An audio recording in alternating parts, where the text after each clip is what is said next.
down the starting job with this performance, but he can definitely lose it. That's just the life of being a late-round draft pick. They expect you to be perfect, although you weren't necessarily set up for perfection.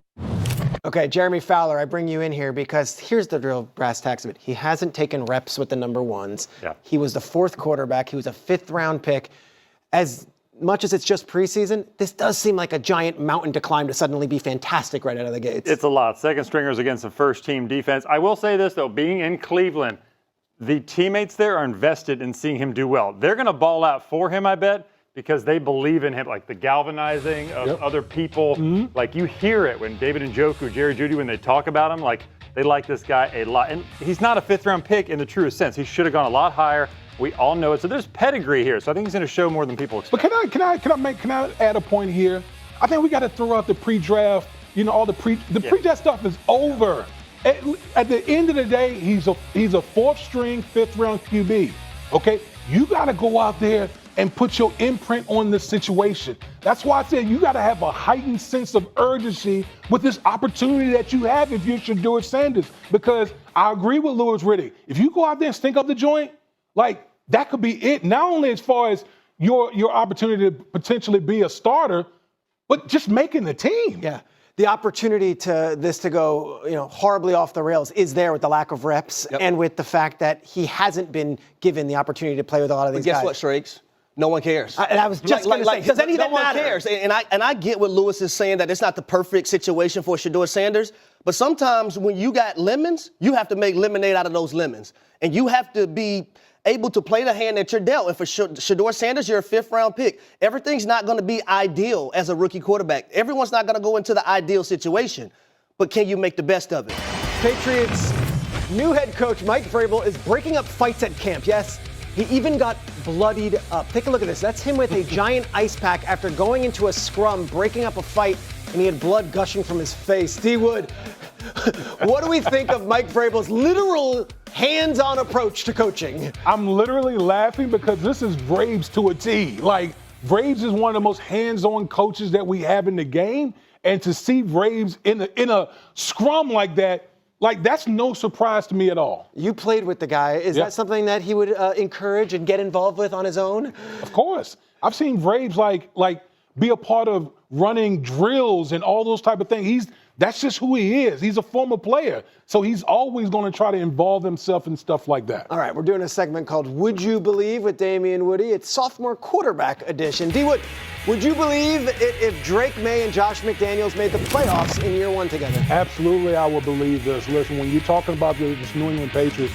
they were so devoid of talent last year offensively. Now you look at 2025, 4 of their 5 offensive linemen are new. You add in Stephon Diggs, but the biggest addition, in my opinion, is Josh McDaniels. Yep. Josh McDaniels working with Drake May is going to do wonders for this young man. And don't be surprised, combined with that defense, that the New England Patriots at the end of the year is knocking on the door of the playoffs. Harry, you were not in Tennessee when Vrabel was the head coach. However, you've been back there as a former player, and you were there when he was, of course, there. Latrobe, Pennsylvania. The Pittsburgh Steelers may have lost one of their most anticipated rookies early in training camp. Rookie quarterback Will Howard suffered a hand fracture during Tuesday's practice session at St. Vincent College in Latrobe and is expected to miss at least 3 weeks, according to NFL insider Ian Rappaport. The injury occurred during a seemingly routine passing play. Howard, who had been receiving consistent reps with the backups, immediately felt discomfort after throwing a ball and was quickly attended to by the medical staff. Initial evaluations confirmed a fracture in the throwing hand. Rappaport also reported that Howard will undergo additional tests in the coming days, but the early expectation is that surgery will not be required. While concerning, the injury is not expected to derail his entire rookie season. With the preseason just around the corner, Howard's absence is a blow for the team.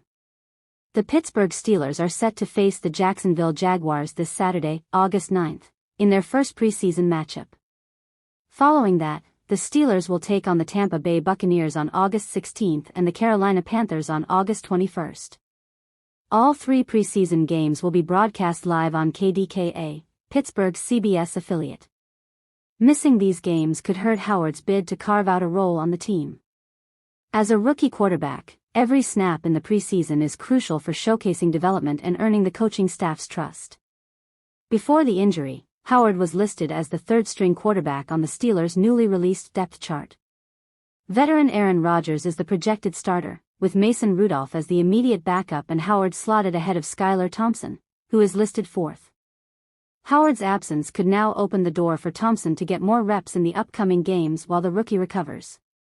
The competition for backup roles remains wide open, and this injury could prove costly for Howard's short-term aspirations. From the team's perspective, Howard's injury is a setback but doesn't alter the main plans heading into the regular season. The offense will continue to be led by Rodgers, who has been working hard to adapt to the system under the new offensive coordinator.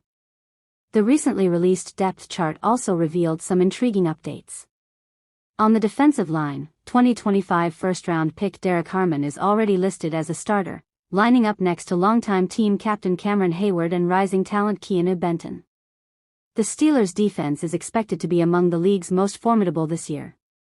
The starting lineup includes Peyton Wilson, Patrick Queen, Jalen Ramsey, Joey Porter Jr., Darius Slay, Deshaun Elliott, and Juan Thornhill, with T.J. Watt and Alex Highsmith maintaining their expected starting roles as edge rushers.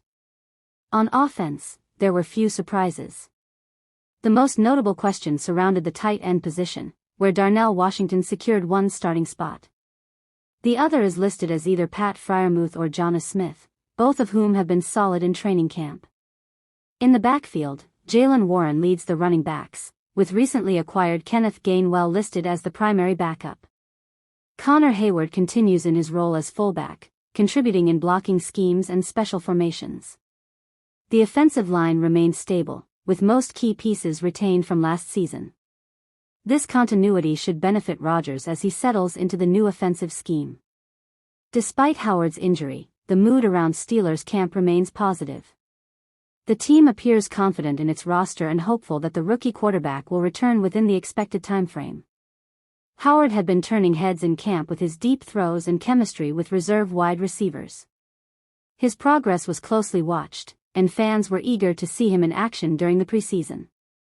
Now, with recovery time ahead, Howard will need to stay focused both physically and mentally. The coaching staff made it clear he remains in their long-term plans and will be evaluated weekly. This development also puts added pressure on Mason Rudolph and Skylar Thompson. Both quarterbacks will see increased playing time in the preseason and will need to take full advantage of those opportunities to impress the coaches. Fans now turn their attention to the Steelers' preseason opener against the Jaguars this Saturday. Even without Howard, the game offers a first look at the rookies and overall team progression. The Steelers' coaching staff has yet to officially confirm Howard's timeline, but sources close to the team suggest he may be cleared for light activity within 2 weeks. Until then, the Steelers move forward with 3 healthy quarterbacks and will likely adjust their practice plans accordingly. Further updates on Howard's status are expected later this week.